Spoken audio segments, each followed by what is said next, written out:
I chose a fixed blade knife for this restoration project. So this is what I won on eBay.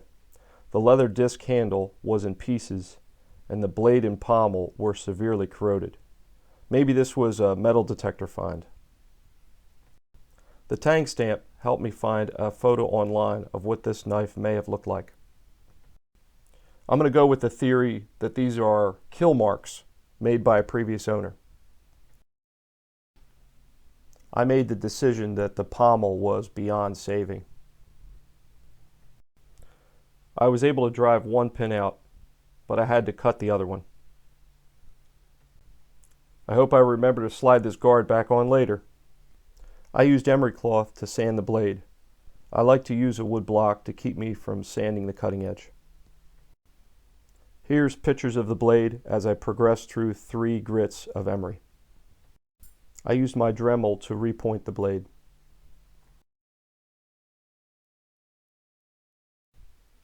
I worked out a concept for the end of the knife handle on cardboard. I transferred my cardboard pattern onto a piece of steel flat stock. I cut it out with a hacksaw and shaped it with a bench grinder and file. Here I am checking the piece for fit.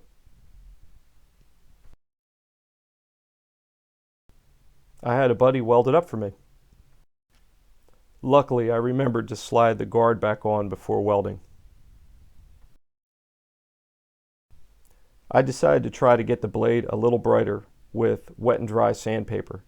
I used WD-40 as my lubricant. Here's some pictures of the blade after 400 and 800 grit. As a final touch, I polished the blade with some fine steel wool.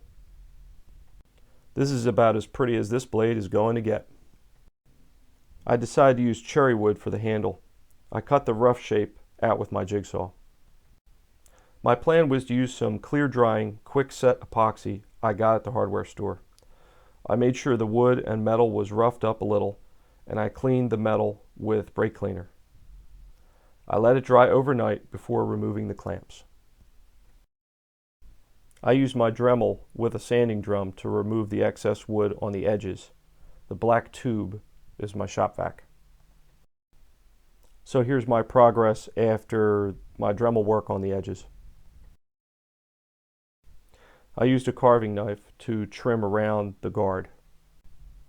Then I used a wood rasp to shape the contours of the handle. Here's the basic handle shape. It feels good in my hand. I like the added length I had welded on. I then worked through several grades of sandpaper. Here's the handle sanded down to 320 grit.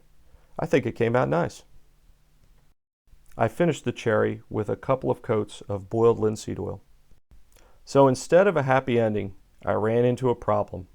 My epoxy started to fail. The wood was pulling away from the metal. I was able to slide the wood off of the metal pretty easily. It looked like the epoxy adhered well to the wood, but not to the metal. I sanded the epoxy off of the wood. I tried to file the metal flatter. I also added some holes to allow the glue to flow and hopefully grip better. I cleaned the parts with rubbing alcohol this time, and then I cleaned them again. I re-glued everything with quick-set JB Weld.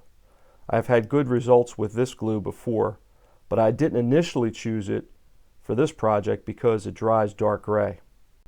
I had to very carefully align the wood handles with the knife tang. Instead of clamping, I just held the parts together until the glue set.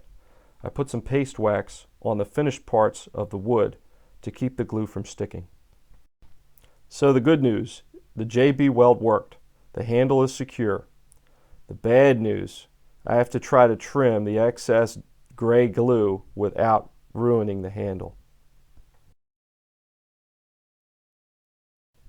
I used my carving knife to do the trimming. That JB Weld is tough stuff. I polished the wood metal interface with 320 paper and superfine steel wool. She's not perfect, but the handle is secure. I'm definitely going to have to research epoxies before my next project.